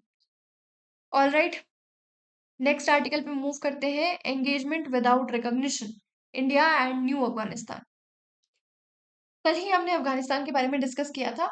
अगर किसी को अफगानिस्तान की हिस्ट्री थोड़ी सी जाननी है तो वो कल वाला लेक्चर दे सकते हैं। आई थिंक दूसरा आर्टिकल यही था जो हमने डिस्कस करा था। अगर आपने नहीं देखा है तो आप ये वाला आर्टिकल देख सकते हैं। ठीक है। तो ये आर्टिकल मेनली क्या डिस्कस कर रहा है? इट इज डिस्कसिंग अबाउट जो अभी फॉरेन मिनिस्टर की मीटिंग हुई या जो फॉरेन मिनिस्टर की विजिट हुई यहाँ पे इंडिया में। जो आमिर खान मुताकी थे वो अपनी 8 डे की विजिट पे इंडिया आए थे। ठीक है। अब हमने 2022 में, 2021 में, आई थिंक 2022 में अपनी एम्बेसी खोल दी थी काबुल में। और ये हमने इसलिए किया था ताकि जो हमारे ह्यूमैनिटेरियन एड है, डिप्लोमेटिक फंक्शंस है, वो थोड़ा वहां होते रहे। ह्यूमैनिटेरियन एड हम वहां देते हैं, बट अभी हमने क्या अलाउ किया, जो काबुल है उसकी एम्बेसी खोलने के लिए अलाउ कर दिया है दिल्ली में। तो क्या इसका मतलब ये है कि हमने इनको रिकॉग्नाइज कर लिया? ऐसा नहीं है। तो हम कोऑपरेट तो कर रहे हैं, हम एंगेज कर रहे हैं इन लोगों के साथ, बट विदाउट रिकॉग्निशन। हम जो तालिबान की रिजीम है उसको एक्सेप्ट नहीं कर रहे, क्योंकि उसने क्या किया है, वहां पे एक बकायदा इलेक्टेड गवर्नमेंट थी। क्या नाम था वहां के जो प्रेसिडेंट थे उस समय पे? घानी कुछ ऐसा, अशरफ घानी कुछ ऐसा नाम था। तो वहां पे एक बकायदा इलेक्टेड गवर्नमेंट थी, बट क्या हुआ, जैसे ही यूएसए ने 2021 में विड्रॉ किया, तालिबान ने तालिबान ने इलेक्टेड गवर्नमेंट को ओवरथ्रो कर दिया। रिजीम चेंज वहां हुआ है, इलेक्टेड गवर्नमेंट को ओवरथ्रो किया गया है। तो इंडिया जैसी एक डेमोक्रेटिक कंट्री, और देखो तालिबान का इतिहास कोई बहुत अच्छा तो है नहीं। कल हमने पूरा डिस्कस किया था कि कैसे मुजाहिदीन होता था। देन इसको पहले एंटी सोवियत जिहाद की तरह जिन फोर्सेस को अमेरिका ने बनाना शुरू किया, पाकिस्तान ट्रेनिंग देता था, रिफ्यूज देता था, तो वहां से इनकी शुरुआत हुई एंड देन अल्टीमेटली तालिबान का जन्म हुआ। तालिबान वही है जो अलकायदा को सपोर्ट करता था, जहां से जिनके लीडर ओसामा बिन लादेन थे, जिन्होंने 9/11 का अटैक्स करा और बहुत सारे टेरर एक्टिविटीज कंडक्ट करी हैं। ठीक है। तो तालिबान का इतिहास वैसा रहा है और अभी भी अलकायदा के साथ इनके रिलेशंस हैं, ठीक है। तो इस टाइम पे ऐसी गवर्नमेंट के साथ या ऐसी रिजीम के साथ तालिबान एक टेरर के साथ एसोसिएटेड तो रही है, ऑल्दो अब वो गवर्नमेंट की तरह अपने आप को प्रेजेंट कर रही है। वो चाहती है कि अफगानिस्तान भी जो मेन स्ट्रीम पॉलिटिक्स है या जो मेन स्ट्रीम ग्लोबल ऑर्डर है उसके साथ थोड़ा सा अलाइन हो सके। अल्टीमेटली सच्चाई तो यही है कि इन्होंने टेरर एक्टिविटीज को सपोर्ट किया है और जो इनकी ओरिजिन है वो क्या है, वो एक टेरर ग्रुप की तरह हुई थी। मुजाहिदीन एक आर्म्ड मिलिटेंट ग्रुप था। अब किसी भी डेमोक्रेटिक गवर्नमेंट के लिए, फॉर एग्जांपल इंडिया, अगर हमने इनको रिकॉग्नाइज कर लिया तो क्या वो सही होगा? तो इसीलिए हम क्या कर रहे हैं, हम एंगेज कर रहे हैं क्योंकि हमारी ही तरह बाकी सारी कंट्रीज भी इनके साथ एंगेज कर रहे हैं। इनफैक्ट यूएन भी थोड़ा इनके साथ एंगेज कैसे करती है कि ह्यूमैनिटेरियन एक्टिविटीज हो जाए, एड हो जाए, जिससे कि अल्टीमेटली ये पूरा फॉल अपार्ट ना कर जाए। बट रिकॉग्नाइज इनको कोई भी नहीं कर रहा। आई थिंक सिर्फ रशिया है जिसने रिकॉग्नाइज किया है, अदरवाइज तो किसी ने रिकॉग्नाइज इनको नहीं किया है। हमने भी सिर्फ एम्बेसी खोली है। एम्बेसी खोलने का ये बिल्कुल मतलब नहीं है कि हमने इनको रिकॉग्नाइज कर लिया, ठीक है। सो आर्टिकल डिस्कस करते हैं थोड़ा। बैकग्राउंड होपफुली आपको क्लियर हुआ होगा। तो ये डिस्कस कर रहा है किस तरह से हमारे डिप्लोमेटिक एंगेजमेंट इनके साथ इवॉल्व हुई है और क्यों ये जरूरी है कि हम भले ही इनके साथ इनको रिकॉग्नाइज ना करें, फॉर्मल रिकॉग्निशन ना दें, लेकिन इनके साथ एक एंगेजमेंट रखें। हमारे लिए इतना इंपॉर्टेंट क्यों है, विल डिस्कस। कल हमने डिटेल में देखा था, अफगानिस्तान की ज्योग्राफी भी देखी थी, बॉर्डरिंग कंट्रीज देखी थी। अच्छा मुझे बताओ, क्या इंडिया बॉर्डर शेयर करता है विद अफगानिस्तान और क्या चाइना शेयर करता है विद अफगानिस्तान? ये दो क्वेश्चन आप मुझे कमेंट सेक्शन में बताएंगे, क्या इंडिया करता है और क्या चाइना करता है। अगर करता है तो वो क्या है, उस जगह का नाम, या वो जो नैरो स्ट्रिप है उसको क्या कहते हैं, ठीक है। चाइना का पूछ रही हूँ। सो आर्टिकल डिस्कस करते हैं। क्या हुआ है, अभी जो अफगान फॉरेन मिनिस्टर थे आमिर खान मुताकी, उन्होंने 8 दिन के लिए विजिट किया न्यू दिल्ली में और री एस्टैब्लिश करी अफगान एम्बेसी इन इंडिया। अब इंडिया की डिप्लोमेटिक पोजीशन क्या है? जब से तालिबान रिजीम अफगानिस्तान में आई है अगस्त 2021 में, हमने इनको फॉर्मली रिकॉग्नाइज नहीं किया है। जैसे देश को रिकॉग्नाइज करते हैं, उनके साथ बायलेटरल टाइज इस्टेब्लिश किए जाते हैं, वैसा कुछ भी नहीं हुआ है। हम उनकी गवर्नमेंट को रिकॉग्नाइज नहीं करते। ऐसा नहीं है कि हमको उनको एज अ देश रिकॉग्नाइज नहीं करते अफगानिस्तान को, that is a different thing. हम उनकी गवर्नमेंट को रिकॉग्नाइज नहीं करते, जो रिजीम चेंज वहां हुआ है हम उसको सपोर्ट नहीं करते। तो फॉर्मली हमने रिकॉग्नाइज नहीं किया है तालिबान गवर्नमेंट को। बट हमने एम्बेसी काबुल में खोल ली थी 2022 में, टेक्निकल मिशंस को सपोर्ट करने के लिए, क्योंकि हमारे ह्यूमैनिटेरियन एड और काफी ज्यादा डेवलपमेंटल एक्टिविटीज हम वहां पे कर रहे हैं। अफगानिस्तान में बहुत सारे developmental aid, humanitarian aid India देता रहता है और उसी को कोऑर्डिनेट करने के लिए एक एम्बेसी हमने 2022 में खोल दी थी। But this engagement is without recognition, ठीक है। मतलब हम डी फैक्टो तालिबान रजीम को के साथ इंटरैक्ट करते हैं, बट उनको डी जुरे लेजिटिमेसी नहीं देते। जो वहां पे अभी रिजीम है हम उनके साथ इंटरैक्ट करते हैं, उनके साथ कोऑर्डिनेट करते हैं, पर क्या हम उनको लेजिटिमेट मानते हैं? हम उनको लेजिटिमेट नहीं मानते, ठीक है। और इसके पीछे रैशनल क्या है? रैशनल ये है कि सिक्योरिटी एंड रीजनल स्टेबिलिटी। देखो अफगानिस्तान में अभी जो रजीम है तालिबान, और बीच में है पाकिस्तान। पाकिस्तान और इनके कुछ खास अभी रिश्ते अच्छे नहीं है, बट अगर आप देखेंगे तो हिस्टोरिकली पाकिस्तान ने, कल ही हमने डिस्कस करा था कि पाकिस्तान ने तालिबान को सपोर्ट किया था, इनको ट्रेनिंग वगैरह दी थी। अब हमारा जो पड़ोसी देश है पाकिस्तान, वो भी टेरर के मामले में पीछे तो नहीं है। तो रीजनल स्टेबिलिटी को बनाने के लिए बहुत जरूरी है कि हम एटलीस्ट एक पॉलिटिकल वैक्यूम को अवॉइड करें, जिसको ये जो टेररिस्ट ग्रुप्स हैं वो एक्सप्लॉइट कर सकते हैं। पाकिस्तान यूज कर सकता है, एंड देन जो वहां पे टेररिस्ट एक्टिविटीज हैं, टेररिस्ट ग्रुप्स हैं, उनको वो यूज कर सकते हैं इन इस पॉलिटिकल वैक्यूम को। इसीलिए जरूरी है कि हमारी बातचीत होती रहे, कुछ चैनल से आपस में बातचीत चलती रहे और रीजनल स्टेबिलिटी बरकरार रहे। Then humanitarian and economic interest. हमने जब अफगानिस्तान में एक इलेक्टेड गवर्नमेंट होती थी उस समय पे काफी ज्यादा वहां पे इकोनॉमिकली हम इन्वेस्ट कर रहे थे, और फिर उस समय पे आपने आर्टिकल्स भी देखे होंगे कि इंडिया का जो भी पैसा था वो तो डूब गया। जो भी हम वहां पे एक्टिविटीज कर रहे थे, इकोनॉमिक इंटरेस्ट को अपना प्रमोट कर रहे थे, जो कुछ भी इंफ्रास्ट्रक्चर हम बना रहे थे, उन्हीं पे कंटिन्यूटी बना के रखने के लिए, कि जो काम कर रहे थे वो कंटिन्यू एटलीस्ट चलता रहे, तो हमारे लिए जरूरी है कि हम इनके साथ इंटरैक्ट करते रहें। Continuing and distribution and protecting India's earlier developmental investments. जो इन्वेस्टमेंट्स हमारी थी उनको प्रोटेक्ट करने के लिए। देन डिप्लोमेटिक फ्लेक्सिबिलिटी, देखो अभी इंटरनेशनल कंसेंसस यही है जो हम कर रहे हैं, सब लोग यही कर रहे हैं कि रिकॉग्नाइज नहीं कर रहे, बट हाँ थोड़ा बहुत एंगेजमेंट कर ले रहे हैं। और अगर कल को सब लोग रिकॉग्नाइज कर दें तालिबान रजीम को, तो फिर क्या होगा? तालिबान का बिहेवियर देख के अगर सब लोग तालिबान को रिकॉग्नाइज कर ले, तो हमारी भी एक डिप्लोमेटिक फ्लेक्सिबिलिटी रहेगी कि हम एंगेज पहले कर रहे थे, बातचीत थी हमारी, अब हमने रिकॉग्नाइज कर लिया। तो जैसा इंटरनेशनल कंसेंसस होगा या जैसा तालिबान का बिहेवियर होगा, अभी अगर हम प्रेजेंट देखें तो ये ऑल्दो अपनी इकोनॉमी के लिए और अपनी गवर्नमेंट के लिए काम कर रहे हैं, बट काफी ज्यादा ऑर्थोडॉक्स रिजीम वहां पे है, वुमेन के लिए, बच्चों के लिए, जो वहां पढ़ाई वगैरह नहीं होने दे रही, वुमेन के पास राइट्स नहीं है, ह्यूमैनिटेरियन क्राइसिस वहां चल रहे हैं, वी नो दैट। इन सबको देखने के बाद अगर यहाँ पे कुछ चेंजेस आते हैं और इंटरनेशनल कंसेंसस चेंज होता है, तो हमारे पास भी एक फ्लेक्सिबिलिटी रहेगी। और ये क्या है? ये एक प्रैक्टिकल कॉम्प्रोमाइज भी है। डी फैक्टो रिकॉग्निशन मतलब कि प्रैक्टिकल कोऑपरेशन, और डी जूरे रिकॉग्निशन मतलब फॉर्मल एक्सेप्टेंस। हमने फॉर्मल एक्सेप्टेंस नहीं दी, पर हम प्रैक्टिकल कोऑपरेशन तो कर रहे हैं। दो अलग अलग चीजें होती है। अब मैंने एक स्टेटमेंट लिखी तुम लोगों के लिए। मैंने कहा कि किसी एक कंट्री को फॉर्मली रिकॉग्नाइज करने का पहला स्टेप होता है कि वहां पे अपनी एम्बेसी मैं खोल दूं। क्या ये सही है? बताओ। किसी एक कंट्री को फॉर्मली रिकॉग्नाइज करने का, फॉर्मल एक्सेप्टेंस देने का पहला तरीका ये है कि मैं वहां पे जाके अपनी एम्बेसी खोल दूं, और यहीं से मेरे डिप्लोमेटिक रिलेशन शुरू हुए। अभी ये स्टेटमेंट देखने में जिसको नहीं पता है उसको लगेगा कि सही है, डिप्लोमेटिक चैनल्स तो डिप्लोमेट्स के थ्रू ही होती है डिप्लोमेसी, तो हो सकता है कि फॉर्मल एक्सेप्टेंस यहीं से होती होगी कि एक एम्बेसी खोले, हमारे डिप्लोमेट्स वहां जाएं। बट ऐसा नहीं है, राइट?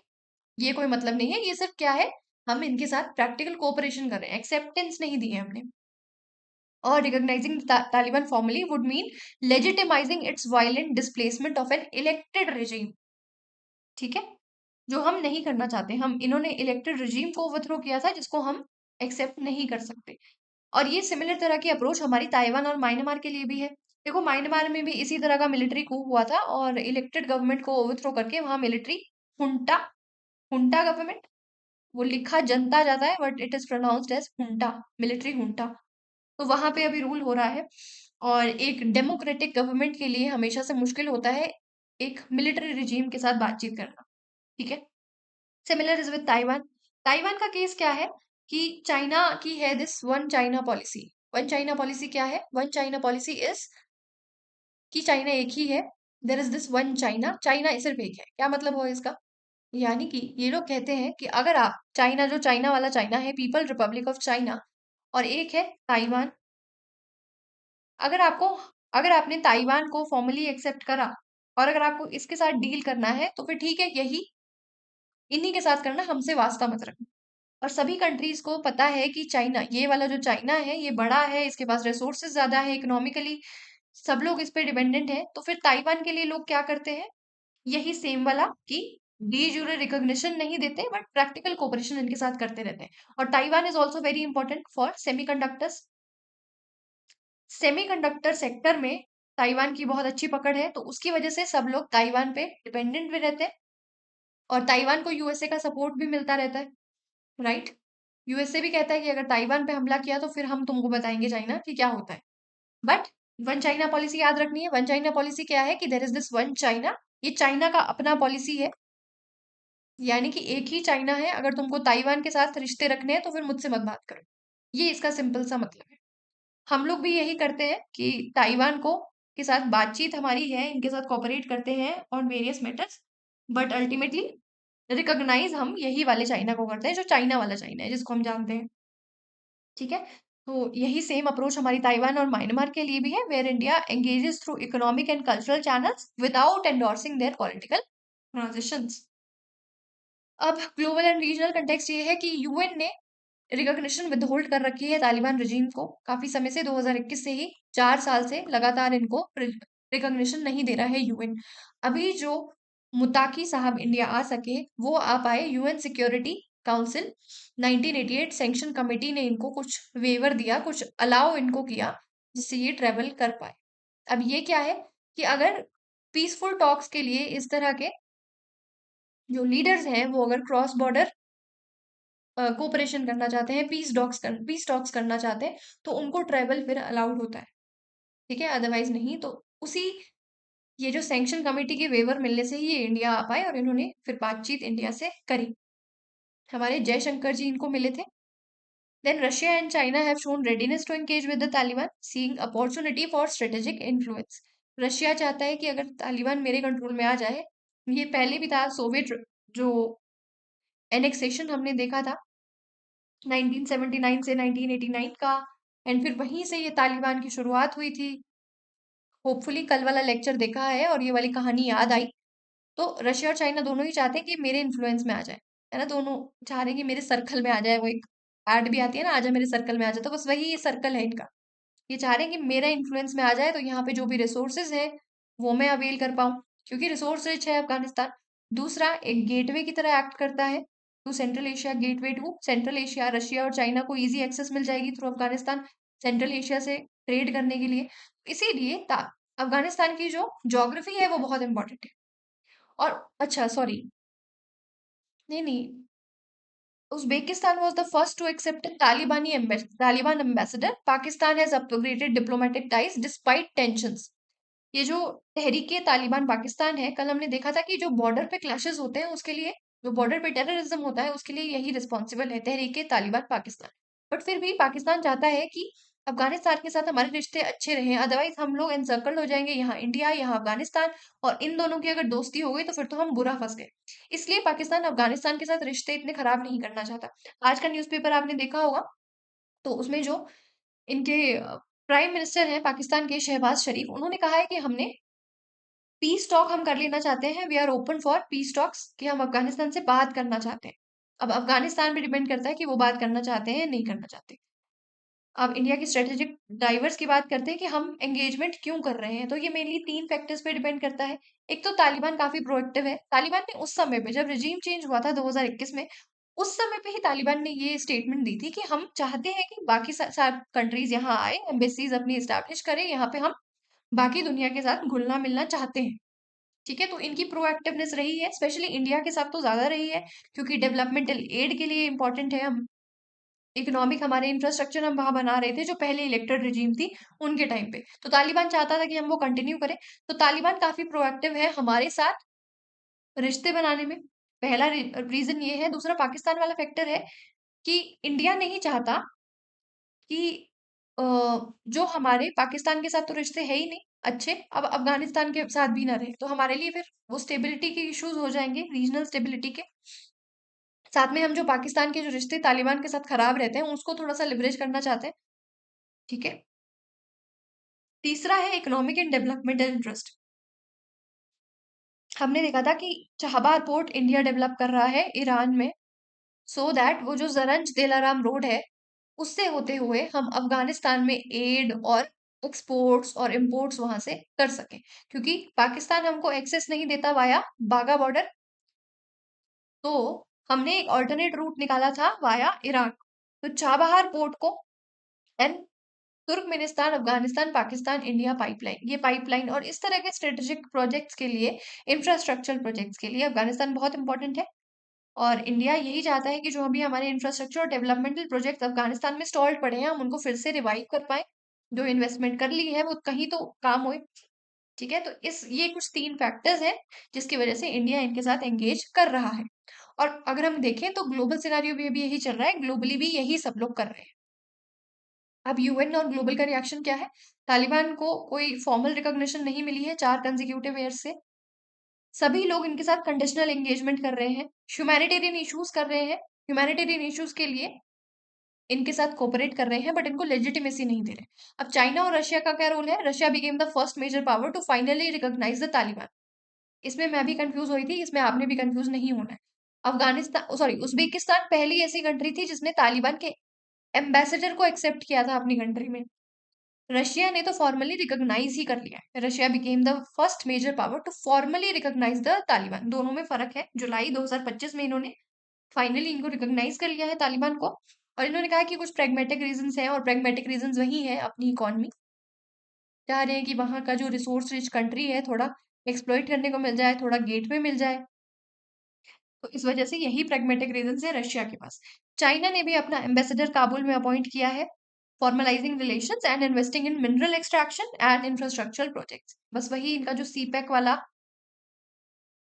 विजन है उसको पूरा करने के लिए इनको अफगानिस्तान की कोऑपरेशन चाहिए। Then US and western nation में देखें तो US and EU maintain sanctions, sanctions इन पे लगाए हुए, रिकॉग्निशन इनको नहीं देते, और क्या कहते हैं कि ह्यूमन राइट्स वायलेशन यहाँ हो रहे हैं, specially against women and minorities, but they allow limited humanitarian aid and track 2 diplomacy. Do you know what track 2 diplomacy mean? Track 1, track 2, track 3, track 2.5. तो ट्रैक 2 डिप्लोमेसी क्या होती है? जैसे जो नॉन स्टेट एक्टर्स है, नॉन स्टेट एक्टर्स मतलब क्या? Rebel groups? नहीं नहीं, रेबल ग्रुप्स नहीं, नॉन स्टेट एक्टर्स से मतलब है कि जैसे एकेडेमिया हो गया, एनजीओज हो गए, या कोई रिसर्च टीम भेज दी कोई, तो इस तरह के जो नॉन स्टेट स्टेट एक्टर्स हैं उनके थ्रू कोऑपरेशन करना, that is what track two diplomacy is, कि डायरेक्टली गवर्नमेंट इन्वॉल्व नहीं होगी। इसमें कौन कौन लोग कोऑपरेट करेंगे? ह्यूमैनिटेरियन एड के लिए एनजीओज हो सकते हैं, एकेडेमिया हो सकता है, कोई रिसर्च टीम हो सकती है, इस तरह के लोग अल्टीमेटली जाके इनसे रिलेशनशिप्स एस्टैब्लिश करेंगे, और इसको कहते हैं ट्रैक टू डिप्लोमेसी। अच्छा, what is para diplomacy? Do you guys know? Para diplomacy पता है क्या होती है? आंसर करोगे इसको कमेंट सेक्शन में, पैरा डिप्लोमेसी। नहीं पता होगा तो कमेंट्स में बता देना कि नहीं पता है, और अगर आप लोग इंटरेस्टेड है कि ट्रैक्स ऑफ डिप्लोमेसी ये एक्सप्लेन करूं, अगर जिसका तो पीएसआई ऑप्शनल है उसको तो पता ही होगा, आईआर में उसने पढ़ रखा होगा, और ये हमारे लिए जीएस के लिए भी इंपॉर्टेंट है, ये इस तरह के ट्रैक्स जानना, डिप्लोमेसी के ट्रैक्स जानना। क्वेश्चन आ सकता है ट्रैक 1 क्या है, ट्रैक 2 क्या है, अगर चाहते हो कि मैं बताऊं तो कल बता दूंगी, कमेंट सेक्शन में बोल देना। Then implications for India, strategic advantage क्या है? इन्फ्लुएंस इन काबुल रहेगा तो पाकिस्तान की डोमिनेंस को वहां हम काउंटर कर सकते हैं, रीजनल कनेक्टिविटी हमको मिलेगी, India Central Asia and energy corridor strategies, then security cooperation, जो रीजनल स्टेबिलिटी है उसको बना के रखना है, क्रॉस बॉर्डर टेररिज्म को खत्म करने के लिए, और एटलीस्ट इंटेलिजेंस हमको मिलती रहे कि क्या चल रहा है उधर। बट रिस्क और चैलेंजेस क्या है? तालिबान देखो एक टेरर ग्रुप के साथ अपने लिंक अभी भी बनाए हुए हैं, अलकायदा के साथ, ये अलकायदा वही ओसामा बिन लादेन वाला है, तो एक सिक्योरिटी रिस्क हमेशा बना रहता है। देन लेजिटिमेसी डिलेमा है, अगर हम फॉर्मली इनको रिकॉग्नाइज करेंगे तो हमारे जो डेमोक्रेटिक प्रिंसिपल्स हैं उनको हम अंडरमाइन कर रहे हैं, क्योंकि इन्होंने क्या किया है, एक इलेक्टेड रिजीम को ओवरथ्रो किया था। But also uncertain domestic situation, Afghanistan could jeopardise India's investment, अगर वहां पे जिस तरह की अनसर्टेनिटी अभी है तो हमारी जो इन्वेस्टमेंट्स वहां चल रही है वो भी फिर खतरे में आ सकती है। ठीक है, अब अपना नेक्स्ट आर्टिकल डिस्कस करते हैं। दिस इज अबाउट जो अभी रिसेंट केस हुआ, हम उसके बारे में नहीं जाएंगे, मोडस ऑपरेंडी हमको डिस्कस नहीं करना। क्या हुआ था कि एक लॉयर ने शू फेंक के मारा सीजेआई पे, वो एक नॉर्मल प्रोसीडिंग्स चल रही थी और उस समय पे उन्होंने सीजेआई पे जूता मारा। ठीक है, अब ये क्या है? This is contempt of court, काफी अजीब हरकत थी ये ऑब्वियसली, और उसको बहुत सारे सभी ने, ऑलमोस्ट सभी ने कंडेम किया, और उसको कंडेम करना भी चाहिए, बहुत अजीब सी हरकत थी ये। इतने रिस्पेक्टेड इंस्टीट्यूशन पे जो इंडिविजुअल बैठे हैं, जो पोस्ट होल्ड कर रहे हैं, उनके साथ इस तरह की हरकत is not acceptable, right? You should at least accept the post. अगर तुम इंसान के साथ नहीं भी कंफर्म कर रहे हो उनके आइडियोलॉजी के साथ, बट एटलीस्ट जिस पोस्ट पे वो है उसकी इज्जत आपको रखनी चाहिए। वहीं से अब ये पूरा का पूरा कंटेम्प्ट ऑफ कोर्ट का मामला आया। जो चीफ जस्टिस हमारे हैं बी आर गवई, वो नहीं चाहते कि कंटेम्प्ट ऑफ कोर्ट इनिशिएट किया जाए, वो चाहते हैं कि इसमें जो ये पूरा मैटर है, let it die a natural death, मतलब कि इसको खत्म होने दो। अगर हम कंटेम्प्ट ऑफ कोर्ट करेंगे तो फिर वही सोशल मीडिया डिबेट्स होंगी और इस तरह का होगा। बट जो अटर्नी जनरल है उन्होंने नॉट दे दी है। अब अटर्नी जनरल कहाँ से पिक्चर में आए? उनका नॉट क्यों मैटर करता है कंटेम्प्ट ऑफ कोर्ट में? कंटेम्प्ट ऑफ कोर्ट तो सुप्रीम कोर्ट की पावर थी। ये पूरा डिस्कस करते हैं। ठीक है, हमारे लिए मोडस ऑपरेंडी इंपॉर्टेंट नहीं है, हमारे लिए कोई नाम नहीं पूछेगा, कौन सा शू था, ये कोई नहीं पूछने वाला। पूछेंगे क्या कि कंटेम्प्ट ऑफ कोर्ट क्या होता है, यहां से ये क्वेश्चन आ सकता है, तो अब डिस्कस कर लेते हैं। तो क्या होता है contempt of court? Any act or omission that डिसरिस्पेक्ट्स और अंडरमाइंस द अथॉरिटी, डिग्निटी और functioning of a court of law. ये मेंस में भी आ सकता है, हम मेंस के हिसाब से भी केस लॉज वगैरह डिस्कस कर लेंगे। ठीक है, प्रीलिम्स में क्वेश्चन आ सकता है और मेंस में भी आ सकता है। तो ये डेफिनेशन याद रखो, contempt of court refers to any act or omission that disrespects, undermines the authority, dignity और functioning of a court of law. और ये क्यों किया गया है? ताकि जो इंडिपेंडेंस ऑफ द जुडिशरी है उसको प्रोटेक्ट किया जा सके और पब्लिक कॉन्फिडेंस को मेंटेन किया जा सके। इससे अगर कोई भी जो हमारा इंस्टीट्यूशन है, judiciary judiciary as an institution कुछ पावर होल्ड करता है, कुछ उसकी रिस्पेक्ट है, अगर उसको कोई अंडरमाइन करेगा तो उसको बचाने के लिए, उस रिस्पेक्ट को इंटैक्ट रखने के लिए, डिग्निटी को इंटैक्ट करने के लिए ये सारे प्रोविजन यहाँ है, ताकि जो इंस्टीट्यूशन की रिस्पेक्ट है वो बनी रहे। इसका कॉन्स्टिट्यूशन और लीगल बेसिस कहाँ से आता है? तो देर इज दिस आर्टिकल 129, जिसमें Supreme Court is a court of record and has power to punish for its contempt. Article 29 है और सिमिलर हाई कोर्ट के लिए दो 215 आर्टिकल 215 में सिमिलर प्रोविजंस है फॉर हाई कोर्ट। ठीक है, सो आर्टिकल 129, आर्टिकल 215 दोनों याद रखने हैं। स्टेचूटरी लॉ की बात करें तो पार्लियामेंट ने एक लॉ इनेक्ट किया है जिसमें इन्होंने जो कंटेम्प्ट ऑफ कोर्ट है उसको कोडिफाई एक तरह से कर दिया है। पार्लियामेंट के पास पावर होती है इस तरह के लॉ बनाने की, तो यही पावर को यूज करते हुए पार्लियामेंट ने लॉ बनाया है। और वो लॉ कौन सा है? Contempt of courts act 1971 that defines and limits power of court in punishing contempt. किस किस चीज के लिए आप कंटेम्प्ट कर सकते हैं? ये ना हो कि कंटेम्प्ट ऑफ कोर्ट करते करते आप स्पीच एंड एक्सप्रेशन को ही, जो डिसेंट है उसको ही आप कर्ब करना शुरू करते हैं। तो इसके लिए थोड़ा डिफाइन भी किया है और लिमिट भी लगाई है इस पावर पे। सो टाइप्स ऑफ कंटेम्प्ट कौन कौन से होते हैं? There is this civil contempt section 2 clause B, जिसमें क्या आता है? देखो, कोई जजमेंट आई, आपने उसको मानने से मना कर दिया। आपको कोर्ट ने कुछ डायरेक्शन दी थी, कोई डिग्री कोई डायरेक्शन आई थी, आपने उसको मानने से मना कर दिया और जानबूझ के आप मान नहीं रहे हैं। कोर्ट ने आपको बुलाया था, आप वहां सम्मन आपको भेजा था बट आप नहीं गए। कुछ एविडेंसेस आपको सबमिट करने को बोला था, आपने नहीं की। कुछ इन्फॉर्मेशन आपको प्रोवाइड करने को कहा था, आपने वो नहीं किया। तो ये सब कहाँ आ जाएगा? सिविल कंटेम्प्ट में। ठीक है, ये सिविल कंटेम्प्ट आएगा। दूसरा क्रिमिनल कंटेम्प्ट। क्रिमिनल कंटेम्प्ट में क्या आएगा? कोई ऐसा एक्ट जो कि स्कैंडलाइज कर रहा है या लोअर कर रहा है अथॉरिटी को, यानी कि आपने सोशल मीडिया पे पोस्ट करना शुरू कर दिया सुप्रीम कोर्ट के बारे में। ठीक है, या फिर कोई कोर्ट की प्रोसीडिंग चल रही थी, आप उसको डिस्टर्ब कर रहे हैं, आप इन्फ्लुएंस, जो विटनेस है उनको इन्फ्लुएंस करने की कोशिश कर रहे हैं, आप जजेस के अगेंस्ट फॉल्स एक्विजिशंस लगा रहे हैं। ठीक है, तो ये सब अगर आप कर रहे हैं तो अल्टीमेटली क्रिमिनल कंटेम्प्ट आप पे लगेगा। अगर आप उनकी जजमेंट नहीं मान रहे हैं, कोई इन्फॉर्मेशन नहीं दे रहे हैं, तो सिविल कंटेम्प्ट है। Criminal contempt scandalizes or lowers the authority of a court, obstructs the administration of justice and prejudices or interference with judicial proceedings। कोई इंटरफेरेंस जुडिशियल प्रोसीडिंग में करेंगे तो आप पे सिविल कंटेम्प्ट लगेगा। पनिशमेंट क्या है? Simple imprisonment up to 6 months और फाइन अप टू 2000 और बोथ।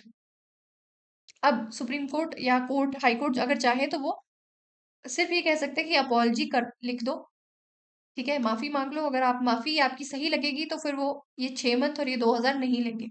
जैसे प्रशांत भूषण केस में क्या हुआ था, सिर्फ 1 रुपए का टोकन अमाउंट लिया था। इस तरह के केसेस भी आए हैं। तो बट पनिशमेंट क्या है? As per section 12 of 1971 act, 6 months की simple imprisonment, fine up to 2000 और बोथ। अब डिफेंसेस और एक्सेप्शंस क्या है? फेयर क्रिटिसिज्म अलाउड है। ठीक है, अगर आपकी कोई जुडिशियल एक्ट आया, कोई कोई भी डिग्री या कोई भी, फॉर एग्जाम्पल कोई भी जजमेंट आई, तो आप उस जजमेंट को क्रिटिसाइज कर सकते हैं। ठीक है, हेल्दी क्रिटिसिज्म अलाउड है। अगर आप उसके साथ कंफर्म नहीं कर रहे हैं तो आपको अलाउड है, कर सकते हैं आप।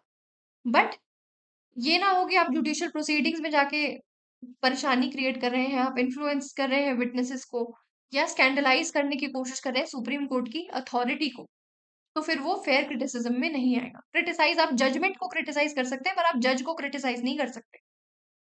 ठीक है, या आप इस तरह के स्कैंडलाइज करने की कोशिश कर रहे हैं कि ये वाला जो जज है ये इसके साथ इन्वॉल्व था, इस पर्टिकुलर पार्टी के साथ, इसने इसको पैसे दिए थे, इस तरह की अगर आप भ्रांतियां फैला रहे हैं तो आप पे कंटेम्प्ट फिर लगना ही है।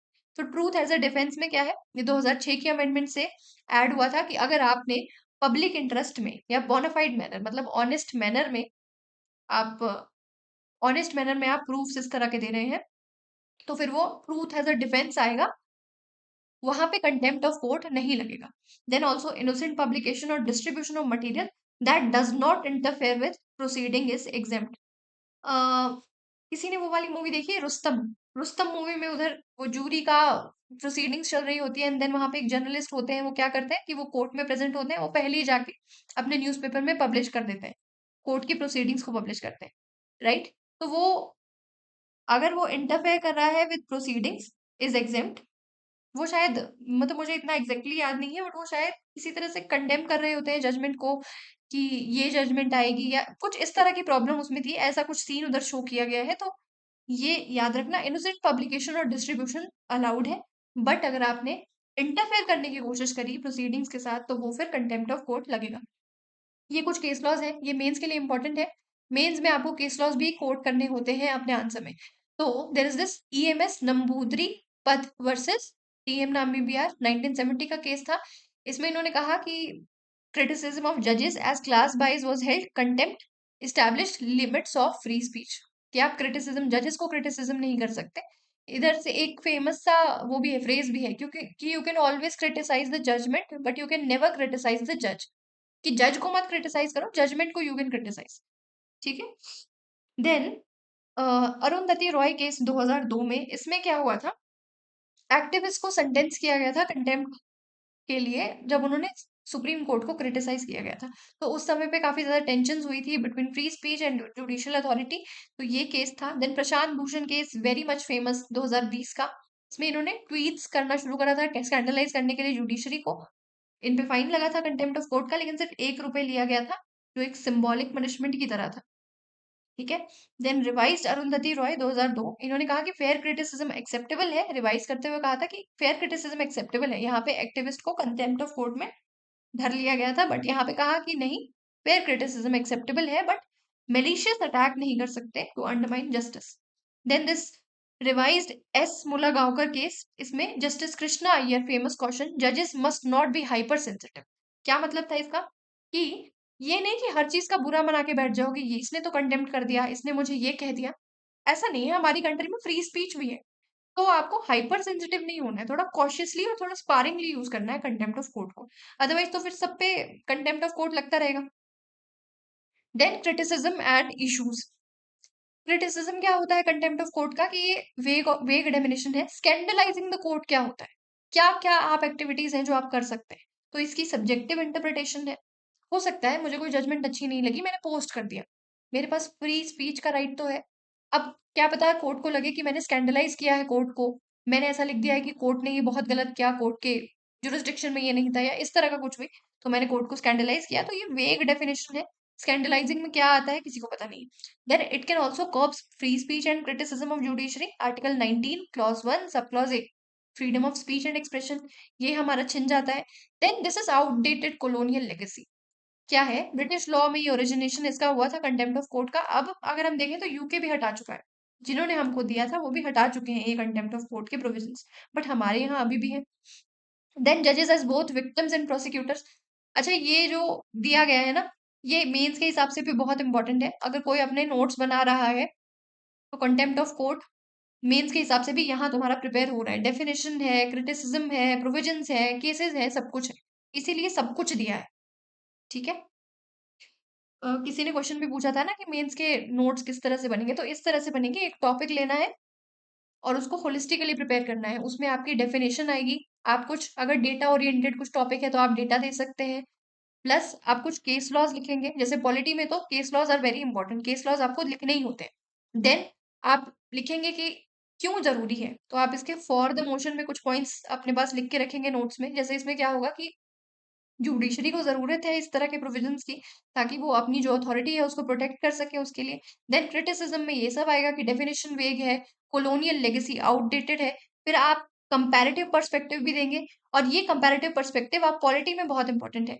जैसे आप सेडेशन जो होता था, सेडेशन को जब आप नोट्स बनाएंगे तो उसमें भी आप कंपैरेटिव देंगे। देन सेक्युलरिज्म में आप कंपैरेटिव पर्सपेक्टिव देंगे कि बाकी कंट्रीज में क्या क्या है। तो इस तरह से नोट्स बनते हैं।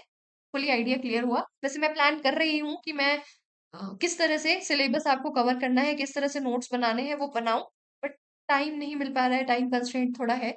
बट मैं कोशिश पूरी है, और दूसरे सर भी थोड़ा कुछ काम कर रहे हैं आपके मेंस के टॉपिक्स के लिए। तो जैसे ही सर कर लेंगे तो हम एक वीडियो लेके आएंगे, ठीक है। जो प्रॉमिस किया था वो होगा। उससे पहले हो सकता है कि जैसे ही मुझे टाइम मिलेगा मैं मेंस रेलेवेंट नोट्स कैसे बनने हैं वो आपको सिखा दूंगी। बट ये थोड़ा सा डेमो मैंने दिया कि इस तरह से होगा, थोड़ा डिटेल में बता दूंगी। Coming back to the topic, हम थोड़ा भटक गए थे।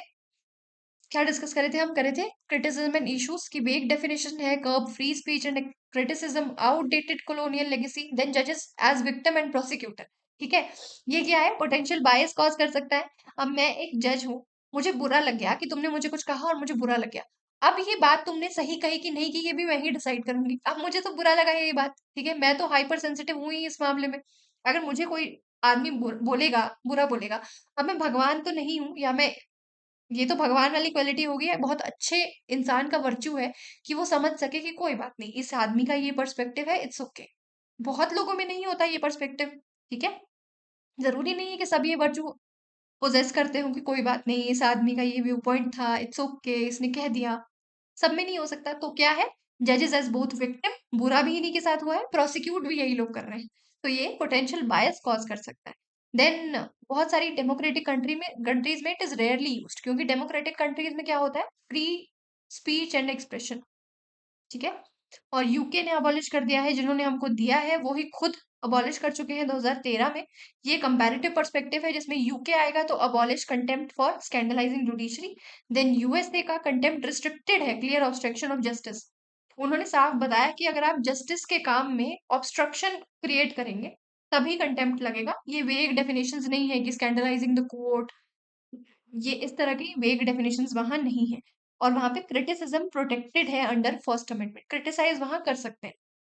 ठीक है, इंडिया में रिटेन्स ब्रॉडर पावर, हमारे यहाँ पूरा जुडिशियल अथॉरिटी को बैलेंस करने की कोशिश की जाती है विद फ्री एक्सप्रेशन, बट किसी पे भी एक ब्लैंकेट बैन सॉर्ट ऑफ नहीं है। ठीक है, सो नेक्स्ट है जो हमको मेनली डिस्कस करना था, role of attorney general in contempt of court. हमने देखा कि अटॉर्नी जनरल ने नॉट दिया तो उनके पास क्या पावर है जिससे वो नॉट दे पाए। तब क्या होता है, लीगल बेसिस कहाँ आता है, वही again contempt of court act 1971। इसमें अटॉर्नी जनरल के पास पावर है in case of supreme court, और एडवोकेट जनरल के पास पावर है in case of high court. ये एक इंपॉर्टेंट रोल प्ले करते हैं गेट कीपिंग का। ठीक है, गेट कीपिंग के सेंस में आपको समझ आएगा जब हम ये वाला पॉइंट डिस्कस करेंगे। तो सेक्शन 15 में cognise of criminal contempt, important point, criminal contempt में ही अटॉर्नी जनरल का रोल आता है, सिविल कंटेम्प्ट में नहीं है। ठीक है, सिर्फ criminal contempt. Potential MCQ statement, तो द सुप्रीम कोर्ट और हाई कोर्ट में टेक कॉग्निसाइंस। अब कोई कंटेम्प्ट हुआ, सुप्रीम कुछ भी हुआ, जैसे फॉर एग्जाम्पल अभी वाला केस है, ये जो अनफॉर्चुनेट केस है जिसमें शू फेंक के मारा है, ये एक्टिविटी हुई। अब सुप्रीम कोर्ट चाहे तो वो सुओ मोटो कॉग्निसेंस ले ले और उस इंडिविजुअल की तरफ, वो जो लॉयर है उनके अगेंस्ट कंटेम्प्ट ऑफ कोर्ट का केस रजिस्टर कर ले। ठीक है, एक चीज ये हो सकती है। दूसरा हो सकता है कि कोई एक इंडिविजुअल है, कोई बेंच, मैं फेलो जज हूं, मुझे लग रहा है कि ये गलत हुआ, इससे जुडिशरी की जो अथॉरिटी है वो अंडरमाइन हुई, या तो मैं कोई जज हूं, या मैं क्या हूं, जज नहीं लेते हैं, कुछ और एग्जाम्पल लेते हैं, कोई एडवोकेट है या कोई पब्लिक माइंडेड पर्सन है, कोई भी एनजीओ हो सकता है, कुछ भी हो सकता है, उनको लग रहा है कि यार ये तो गलत हुआ। ठीक है, तो क्या होना चाहिए, कंटेम्प्ट ऑफ कोर्ट होना चाहिए। तो ये एक केस हो सकता है। दूसरा दूसरा केस क्या हो सकता है कि अटॉर्नी जनरल ने खुद कहा कि ये तो गलत हुआ है और इस पे कंटेम्प्ट ऑफ कोर्ट लगना चाहिए। ठीक है, attorney general, advocate general, solicitor general, as the case में भी। ठीक है, तो ये तीन तरह से कंटेम्प्ट ऑफ कोर्ट लग सकता है। अब अगर सुओ मोटो लगना है, अब इसमें गेट कीपिंग का काम क्या होता है, पहले वो समझ लो। गेट कीपिंग का काम ये है कि जो अटॉर्नी जनरल है वो कंसेंट देते हैं कि क्या ये जो कंटेम्प्ट ऑफ कोर्ट आप इनिशिएट करने जा रहे हैं, या पिटिशन सुप्रीम कोर्ट हियर करेगा या नहीं करेगा, या हाई कोर्ट हियर करेगा या नहीं करेगा। तो ये जो नॉड देने का काम है, अप्रूवल देने का काम है, ये किसका है, अटॉर्नी जनरल का। अब ये किस किस केस में जरूरी है, सबसे पहले तो एक ही केस है जिसमें जरूरी होगा, ऑब्वियसली अगर कोई पब्लिक माइंडेड पर्सन है, कोई सिटीजन है। जब किसी एक पर्सन ने इनिशिएट करा है, तो वो कब पिटिशन डाल पाएगा कंटेम्प्ट ऑफ कोर्ट के लिए, जब एक रिटन कंसेंट उसके पास होगा एडवोकेट जनरल का या अटॉर्नी जनरल का। ठीक है, अगर सुप्रीम कोर्ट ने खुद इनिशिएट किया है तो उनके पास खुद की पावर है, उनको अटॉर्नी जनरल का नॉड लेने की जरूरत नहीं है, अप्रूवल लेने की जरूरत नहीं है, रिटन कंसेंट लेने की जरूरत नहीं है। याद रखना है, सुप्रीम कोर्ट सुओ मोटो में खुद कर सकता है, उनको जरूरत नहीं है नॉड की। अगर खुद ही अटॉर्नी जनरल कर रहे हैं तो फिर वो नॉड क्या ही देंगे, है ना, खुद ही इनिशिएट कर रहे हैं इस तरह का एक्शन।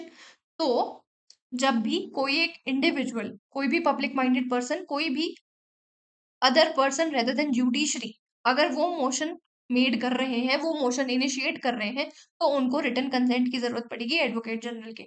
और इन जनरल भी गेट कीपिंग का काम क्या होता है, usually supreme court attorney general से पूछ लेते हैं कि हम कंटेम्प्ट ऑफ कोर्ट करने वाले हैं। जैसे प्रशांत भूषण केस में हुआ था, तो उन्होंने एडवोकेट जनरल या जो अटॉर्नी जनरल उस समय पे थे, अटॉर्नी जनरल से उन्होंने पूछा था कि क्या कंटेम्प्ट ऑफ कोर्ट इनिशिएट करना चाहिए, क्या एम्बिट में है, या किस तरह से मूव करना चाहिए। तो वो अटॉर्नी जनरल की एडवाइस ले लेते हैं, ठीक है, एडवाइस ले लेते हैं। ये गेट कीपिंग का काम अटॉर्नी जनरल करते हैं। But when it comes to this third point, तब उनका रिटन कंसेंट मैंडेटरी हो जाता है। अब ये क्यों है प्रोविजन, ताकि फ्रिवलेस और मेलिशियस और पॉलिटिकली मोटिवेटेड, अब अगर अ, कुछ भी जजमेंट आई पार्टी ए के अगेंस्ट, पार्टी बी के अगेंस्ट कोई जजमेंट आई, या पार्टी ए मान लो, पार्टी ए के अगेंस्ट कोई जजमेंट आई, पार्टी ए ने माना नहीं या कुछ भी इस तरह का ट्वीट कर दिया, तो पार्टी बी क्या करेगी, जाके कंटेम्प्ट ऑफ कोर्ट इनिशिएट कर देगी कि देखो आपने ये कहा था ना और ये नहीं मान रहे हैं। तो इस तरह से पॉलिटिकली मोटिवेटेड भी हो सकता है, मेलिशियस भी हो सकता है, और बहुत सारे फ्रिवलेस कंप्लेंट्स भी आ सकती है। हमारे देश में बहुत ज्यादा हाइपर सेंसिटिव लोग तो है ही है, किसी ना किसी को तो बुरा लग जाएगा, कुछ ना कुछ तो बुरा लग ही जाएगा। फिर ये कह देंगे कि देखो देखो, देखो तुम्हारी बात नहीं मानी इन्होंने, इन्होंने ये गलत किया, तो कंटेम्प्ट ऑफ कोर्ट लगाओ। तो फिर तो सुप्रीम कोर्ट का सारा काम कहाँ जाएगा, कंटेम्प्ट ऑफ कोर्ट के केसेस हियर करने में ही चला जाएगा। इसी को फिल्टर आउट करने का काम करते हैं अटॉर्नी जनरल। जब भी कोई अदर पर्सन इनिशिएट करेगा, तो अटॉर्नी जनरल का रिटन कंसेंट चाहिए, अदरवाइज वो पिटिशन इनिशिएट नहीं कर सकते। So it ensures that contempt power, a quasi criminal power, is used judicially and sparingly. Frivolously इसको यूज ना किया जाए। अगेन वही वाला पॉइंट आ जाएगा इसमें कि जो विक्टिम और प्रोसिक्यूटर, क्योंकि इस केस में एक ही है, तो अल्टीमेटली इसको जुडिशियली और स्पारिंगली यूज करने की जरूरत है, हाइपर सेंसिटिव नहीं होना है। And it protects freedom of speech and fair criticism from being silenced under pretext of contempt. ये नहीं होना चाहिए कि कंटेम्प्ट के नाम पे तुम फ्रीडम ऑफ स्पीच ही नहीं दे रहे। अब रोल हमने एक्सप्लेन कर दिया, कंसेंट देने में है। जब भी कोई प्राइवेट इंडिविजुअल क्रिमिनल कंटेम्प्ट की पिटिशन सुप्रीम कोर्ट में फाइल करने लगेगा, तो उसको जरूरत पड़ेगी एक रिटन कंसेंट की। और ये याद रखना है, क्रिमिनल कंटेम्प्ट है, सिविल कंटेम्प्ट नहीं है, ठीक है। बिना एजी के कंसेंट के पिटिशन मेंटेनेबल नहीं होगी। और ये सिर्फ क्रिमिनल कंटेम्प्ट पे लागू होता है, सिविल कंटेम्प्ट पर नहीं।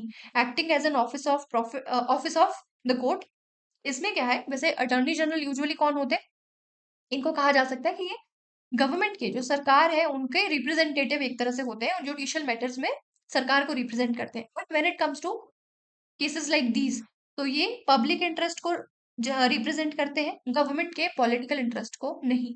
और साथ में ये अपीयर कर सकते हैं कोर्ट में और असिस्ट कर सकते हैं कोर्ट को सुओ मोटो एक्शन लेने के लिए, ठीक है।